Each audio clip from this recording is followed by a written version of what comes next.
अस्सलाम वालेकुम नाज़रीन, आप देख रहे हैं ज़ीशान सैयद यूट्यूब चैनल। नाज़रीन, आज बात करेंगे सुप्रीम कोर्ट में जजेस की तादाद बढ़ाने का जो बातें हो रही है। 27वें तरमीम भी लाने की कोशिश की जा रही है और ये बातें हो रही है, और साथ ही प्रैक्टिस एंड प्रोसीजर एक्ट में तरमीम की बातें हो रही हैं। ये तीनों मामलात अचानक फिर क्यों मीडिया की ज़ीनत बनी रही? वफ़ाकी हुकूमत, शहबाज़ हुकूमत या बिलावल हुकूमत क्या करना चाह रही है? सीनियर सहाफ़ी मतीउल्लाह जान साहब मौजूद हैं। सर शुक्रिया। सबसे पहले ये बताइएगा कि अभी-अभी 26वीं आईनी तरमीम लाया गया और उसमें जितने सुकम हैं वो आप बेहतर जानते हैं। अब 27वीं आईनी तरमीम क्यों लाई जा रही है और क्या इस 26वें आईनी तरमीम में जो सुकम मौजूद है उसको कवर करने के लिए है या क्या मकासद हो सकते हैं? देखिए, 26वीं आईनी तरमीम का मकसद अदलिया को मफलूज करना था, ख़ास तौर पे सुप्रीम कोर्ट को मफलूज करना था और उसमें वो कामयाब हो गए।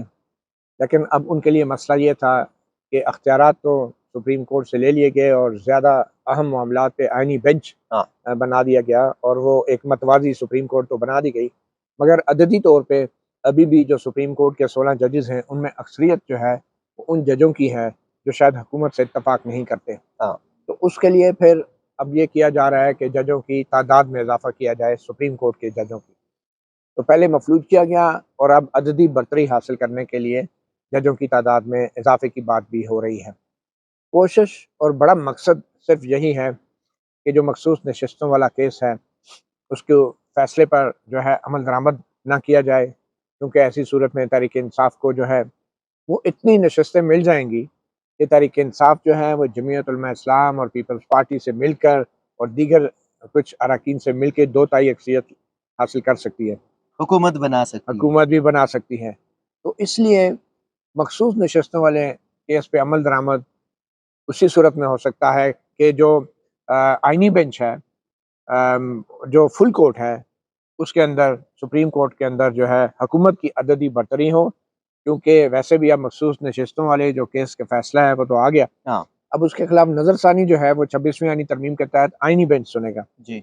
मगर ऑब्वियसली क्योंकि ये आइन की तरसी का मामला है, तो फिर ये मुतालबा भी हो सकता है सुप्रीम कोर्ट के जजेस की तरफ से कि भाई फुल कोर्ट बिठाएँ। तो हाँ, अगर जुडिशल कमीशन के अंदर सुप्रीम कोर्ट के जजेस, चारों जजेस फुल कोर्ट का मुतालबा करते हैं और हाँ। आईनी बेंच का जज भी, तो फिर बेशक हुकूमत की अददी अक्सरियत हो, उनके लिए अखलाकी तौर पे बड़ा मुश्किल हो जाएगा कि वो इन सुप्रीम कोर्ट के जजों की इस मुत्तफ़िक़ा तजवीज़ को नज़रअंदाज करके अपनी ब्रूट मेजॉरिटी के साथ जो है, वो अपनी मर्ज़ी का आईनी बेंच बना दें। तो इसलिए हुकूमत जो है हिफ्ज़ मातकद्दम के तौर पे सुप्रीम कोर्ट के जजों की तादाद भी बढ़ा रही है कि अगर कल लेट्स से 26वीं आईनी तरमीम के खिलाफ भी दरख्वास्त आती है, हाँ, तो ऑब्वियसली अगर इतनी पार्लियामेंट बालादस्त है, तो उसकी पास की गई आईनी तरमीम को भी 4-5 जजेस बैठ के तो नहीं सुनने चाहिए, हाँ। तो फिर वो फुल कोर्ट सुननी चाहिए। तो ऐसे में अगर फुल कोर्ट आईनी बेंच बना दी जाती है, फुल कोर्ट को आईनी बेंच करार दे दिया जाता है जुडिशल कमीशन की तरफ से, तो फिर ऑब्वियसली हुकूमत चाहेगी कि उस फुल कोर्ट के आईनी बेंच में उनकी भी अददी बढ़तरी हो। हाँ। तो इसलिए जजों की तादाद में भी इज़ाफ़े की अब बातें हो रही हैं। अच्छा, एक बात आपने की कि मखसूस नशिस्तों का जो फ़ैसला है तो वफ़ाकी हुकूमत हो या उनके जो सरपरस्ते आला हैं जितने भी मुक़तदिरा है, उनकी कोशिश पीटीआई है या जुडिशरी है? क्योंकि 2 चीज़ें हैं यहाँ पे टारगेट। अगर पीटीआई को मखसूस नशिस्तें नहीं मिलती, तो कोई मसला नहीं है। अगर मिल जाती है तो ज़ाहिर है फिर कहीं न कहीं पे उनका वो वाला जो प्लान था वो भी चौपट हो जाता है, ख़राब हो जाता है। हुँ, हुँ। देखिए, जो मखसूस नशिस्तों का फ़ैसला है, उसपे अमल दरामद ये पार्लियामेंट ने नहीं करना, हुकूमत ने भी नहीं करना, ये इलेक्शन कमीशन ने करना है। हाँ, और सच्ची बात पूछें तो अमल दरामद तो हो चुका है, क्योंकि इलेक्शन कमीशन ने भी कोई नोटिफ़िकेशन नहीं जारी करना। 12 जुलाई के मखसूस नशिस्तों के फ़ैसले में सुप्रीम कोर्ट ने ये करार दे दिया है हाँ। कि जो पीटीआई के 80 एमएनए थे, उनके तनासब से उनको मखसूस नशिस्तें मिलेंगी। मिलेंगे। अब इलेक्शन कमिश्नर ने सिर्फ़ वो मखसूस नशिस्तों की जो लिस्ट है, हाँ, उसको वेबसाइट पे आवेज़ा करना है, नोटिफ़िकेशन भी नहीं जारी करना। तो वो जो लिस्ट वेबसाइट पे आवेज़ा करने का काम है, वो इलेक्शन कमीशन ने करना है। तो इलेक्शन कमीशन ये कर नहीं रहा, क्योंकि पार्लियामेंट और हुकूमत और एस्टेब्लिशमेंट इलेक्शन कमीशन को आगे रख रही है हाँ, और उसके पीछे छुप रहे हैं ये सब, और इलेक्शन कमीशन जो है इस्तेमाल हो रहा है। मगर अब शायद मामलात मुख्तलिफ हो जाएँ, क्योंकि अब सुप्रीम कोर्ट की क़यादत बदल चुकी है। हाँ। गो के आईनी तरमीम हो चुकी है, आईनी बेंच भी बन जाएँगे, मगर इसके बावजूद भी 12 जुलाई का जो फ़ैसला है, वो फैसला देने वाले जो अभी भी अक्सरियती जज हैं, 8 जजेस हाँ। वो सुप्रीम कोर्ट में मौजूद हैं और वो यकीनन किसी ना किसी तरीके से अपने फैसले पे अमल दरामद करवा के रहेंगे। हाल ही में सलमान अकरम राजा की तरफ से तौहीन अदालत की दरख्वास्त भी सुप्रीम कोर्ट में दायर होगी इलेक्शन कमीशन के खिलाफ। तो मेरे ख्याल में अब वो तौहीन अदालत की जो दरख्वास्त है वो कोई आईनी मामला तो नहीं है, नहीं। वो तो एक अमल दरामद का अमल मामला है ना, दरामद का मामला है। तो वो आईनी बेंच में नहीं जाएगी। उसके ऊपर तो और वही 8 चीफ जजेस और जस्टिस वही की, जस्टिस मंसूर की और जस्टिस मुनीब मुनीब की जजेस कमेटी फैसला करेगी जी, कि कौन सा बेंच चुनेगा और हो सकता है वो 8 जजेस दोबारा बैठ जाएं बैठ जाएँगे और क्योंकि फिर उनके तौहीन अदालत की कार्रवाई करते हुए इलेक्शन कमीशन को लक वो पता जाएगा। कुछ ना कुछ कर देंगे। अच्छा ये तो जो 27वीं तरमीम और इनकी कोशिशें हैं हुकूमत के अपने आप को बचाने के लिए, लेकिन वो कहते हैं ना कब तक खैर मनाएँगे। अ, बकरे की माँ कब तक हाँ, खैर मनाए। बकरे की माँ कब तक खैर मनाए। दूसरा जो सवाल है और ये कहा जा रहा है कि जो प्रैक्टिस एंड प्रोसीजर एक्ट था पहले, फिर ऑर्डिनेंस ले आया, फिर काज़ी साहब बड़े चस्त और बड़े सीना चौड़ा करके एक ही दिन में उसने अमल दरामद भी किया, जस्टिस मुनीब साहब को आउट भी किया, जस्टिस अमीनुद्दीन को इन किया, फिर चीफ जस्टिस यहिया अफरीदी आते हुए उन्हें पहले दिन उन्होंने कहा खड़ो भाई, ते ब फिर वापस जस्टिस मुनीब अख्तर इन हो गए। अब वो कमेटी वही बनी जो पहले थी, जो हुकूमत बिल्कुल नहीं चाहती थी, वो उनकी उम्मीदों पे पानी फेर गया। तो प्रैक्टिस एंड प्रोसीजर में एक्ट में अभी तरमीम का मकसद क्या है? और क्या वो कहता है कि चलो जी ये जो पुराने हैं इसको निकाल लें या क्या करना? क्या चाहती है? अभी तक हुकूमत की तरफ से सरकारी तौर पे तो प्रैक्टिस एंड प्रोसीजर एक्ट में तरमीम की नौइयत के बारे में कुछ नहीं बताया गया। मगर ये खबरें ज़रूर हैं ज़राए से जो सामने आ रही हैं, तो शायद जो जजेस कमेटी है, उसको 3 रुकनी से 5 रुकनी कर दिया जाए, ठीक है। ताकि जो टॉप के 3 जजेस हैं, हाँ। वो आपको पता ही है, फिर 3 जी, तो जी, पीछे जी। वही हैं, चीफ जस्टिस मुनीब अख्तर और मुनीब मंसूर अली शाह। मंसूर अली शाह तो उसमें जस्टिस अमीनुद्दीन खान और जस्टिस जमाल आ जाएँगे। एक्सक्यूज़ मी और जस्टिस जमाल खान मुंतखिल आ जाएँगे।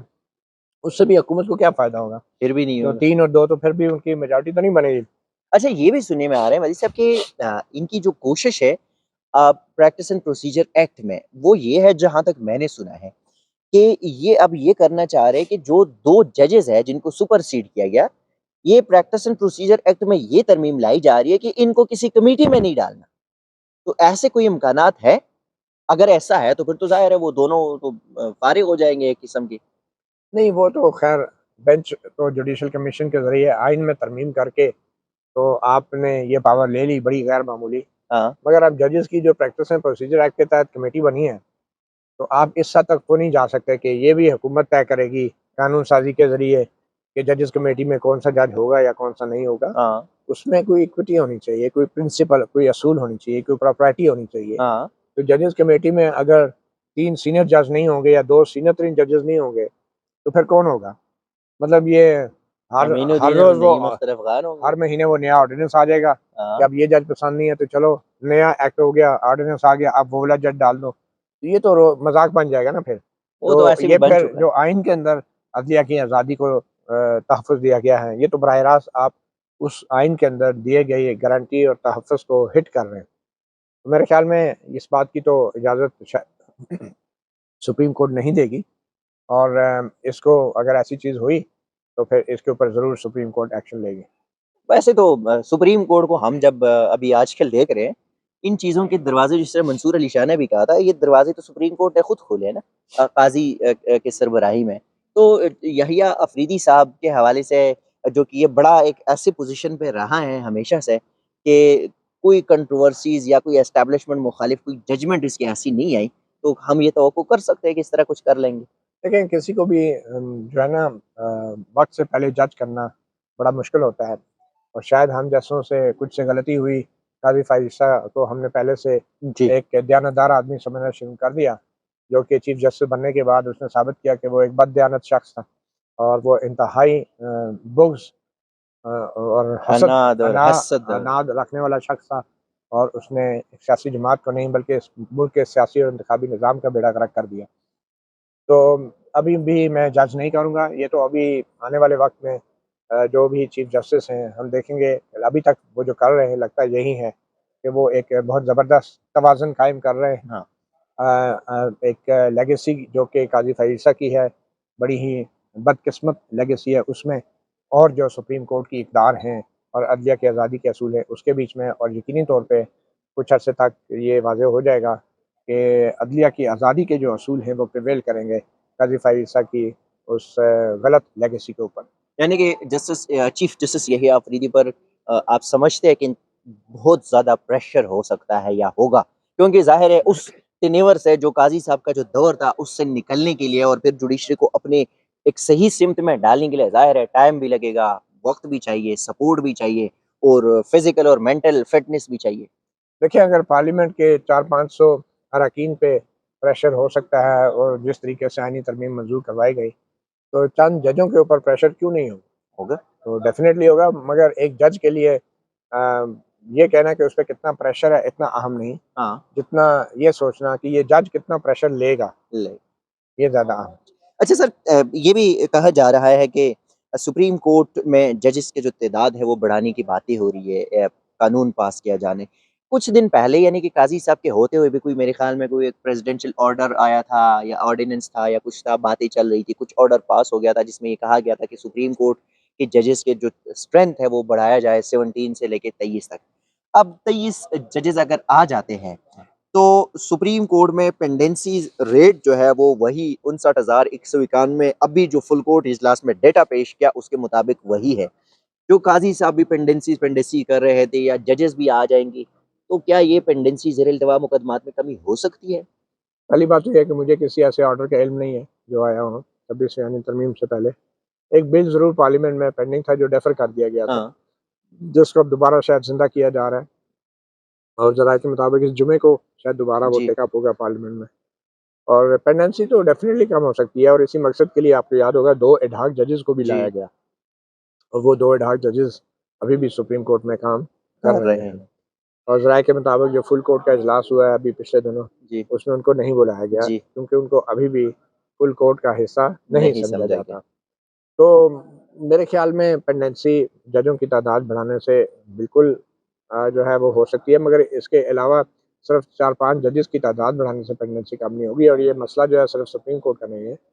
आपके मुल्क की सबसे जी, बड़ी जो हाई कोर्ट है, वहाँ पे 24 की जजेस की असामियाँ अभी भी खाली हैं। हाँ, तो जो पंजाब सबसे बड़ा सूबा है, पहले वहाँ के मुकदमात को भी तो देखें ना। हाँ, तो ये सुप्रीम कोर्ट के अंदर अगर सिर्फ़ तादाद बढ़ाई जाएगी, तो इसका मतलब है हुकूमत सिर्फ़ और सिर्फ़ सियासत कर रही है और सुप्रीम कोर्ट में अपनी अददी बरतरी हासिल करने के लिए एक कुछ नामालूम मकासद की खातिर वो जजों की तादाद बढ़ा रही है। उसके नज़दीक, हुकूमत के नज़दीक कोई मफ़ाद आमा की कोई चीज़ नहीं। यानी कि अगर जजेस की तादाद बढ़ाना भी है, तो फिर आप सुप्रीम कोर्ट के साथ-साथ हाई कोर्ट्स को भी देख लें और दूसरी बात है एग्ज़ैक्टली, कि एक एक प्रॉपर एक मैकेनिज़्म होना चाहिए, जिस तरह इस्लामाबाद हाई कोर्ट में एक ये बाकायदा एक रेशियो जारी किया जाता है मंथ वाइज़ कि फलाँ जज ने इतने केसेस सुने, इतने जो है उन्होंने टेक ओवर किए, इतने जो है वो डिस्पोज़ल हुए, इतने स्टे हैं, इस तरह का एक वो मैकेनिज़्म है। ऑल्दो जैसा भी है, लेकिन एक जज की कारकर्दगी दिखाते हैं। बिल्कुल, तो ये तरीकाकार, ये मैकेनिज़्म सुप्रीम कोर्ट में भी होना चाहिए, ये बिल्कुल। दीगर हाई कोर्ट्स में भी होना चाहिए। अब हुकूमत ने अगर चलो इतना ही स्टेप लिया हुआ है कि हम अपनी बर्तरी हासिल करने के लिए जजेस को लगाते हैं, तो अगर ये मैकेनिज़्म वाला कोई हिस्सा साथ में डाल लें तो बेहतर नहीं होगा? जी हाँ, उन्होंने अपनी तरफ से तो ये ज़ाहिर करने की कोशिश की है कि जजेस की कारकर्दगी को जाँचा जाएगा और उसके लिए जुडिशल कमीशन को अख्तियार दिया है कि वो अदाद व शुमार इकट्ठे करेगा कि किस जज ने कितने मुकदमात निपटाए हैं, कितने फ़ैसले लिखे हैं। लेकिन इसका मैकेनिज़्म जो है मेरे ख़्याल में ये आइन में तरमीम के बगैर भी बनाया जा सकता था हाँ, और ये मसला ये नहीं है कि जजों की कारकर्दगी का जायज़ा नहीं लिया जा रहा था। जजों की कारकर्दगी का बिल्कुल जायज़ा लिया जा रहा था और जो मौजूदा ज़ाब्ता अखलाक है सुप्रीम कोर्ट के जजेस का, उसके अंदर भी जल्द इंसाफ और जल्द फैसलों का बाकायदा ज़िक्र किया गया है। हाँ। और अगर कोई जज नहीं करता तो ऑब्वियसली अदाद-ओ-शुमार के साथ ये जो पुराना निज़ाम था, उसमें भी जज को कटहरे में खड़ा किया जा सकता था। मगर ये महज़ जो है जजों को कंट्रोल करने के लिए, उन्हें डराने और धमकाने के लिए ये जुडिशल कमीशन को अख्तियार दिया गया है कारकर्दगी जाँचने का। और मेरे ख़्याल में जजेस को सुप्रीम कोर्ट को तो बाकायदा आईनी बेंचेस के ज़रिए कंट्रोल किया गया, उसको मफलूज करने की कोशिश की गई है। और हाई कोर्ट को ये जो कारकर्दगी जाँचने का जो हथियार दिया गया है जुडिशल कमीशन को, जिसमें बज़ाहिर हुकूमत की अक्सरियत है, तो उसके ज़रिए हाई कोर्ट्स को कंट्रोल करने की कोशिश की गई। बहुत शुक्रिया मतीउल्लाह जान साहब। नाज़रीन जो जजेस तादाद बढ़ाना है या एक्ट पास करना है उसका कोई मकसद और नहीं है, सिर्फ़ अपना दबाव डालना है, अपने हम ख़यालों को उनकी तादाद को बढ़ाना है। ये थी आज की अपडेट्स, अपना फीडबैक ज़रूर दीजिएगा। इजाज़त, अल्लाह हाफ़िज़।